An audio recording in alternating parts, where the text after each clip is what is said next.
Il existe plus de 20 noms différents pour l'Antéchrist. Dans le livre de l'Apocalypse, il est appelé le destructeur, la bête, le ravageur, le fils de la perdition, l'impie, le roi de Babylone, parmi tant d'autres. Et tous ces titres ont pour but de nous donner une petite idée de son caractère, de sa personnalité. Après tout, il sera la personne la plus perverse ayant jamais foulé cette terre. Prenez Hitler, Staline, Oussama Ben Laden, Saddam Hussein et Kim Jong-un. Rassemblez-les tous, puis multipliez-les par de nombreuses fois. Même ainsi, il ne sera pas possible de s'approcher, ne serait-ce qu'un peu, du caractère terrible de l'Antéchrist. Car il utilisera toutes les ruses et astuces pour prendre le contrôle du monde. Tous seront sous son emprise, y compris les hommes mauvais.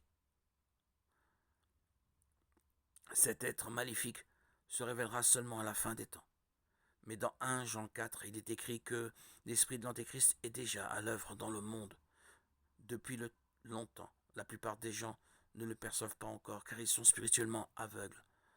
Pendant ce temps, il agit contre les enseignements du Christ, encourageant des idéologies malveillantes et conduisant tous à une vie de désobéissance. L'esprit de l'Antéchrist est directement lié à la tromperie et au mensonge, et son objectif principal est de détourner les gens du véritable évangile. Il présente à l'humanité une fausse liberté où chacun peut faire ce qu'il veut sans se soucier du Créateur et sans suivre ses règles.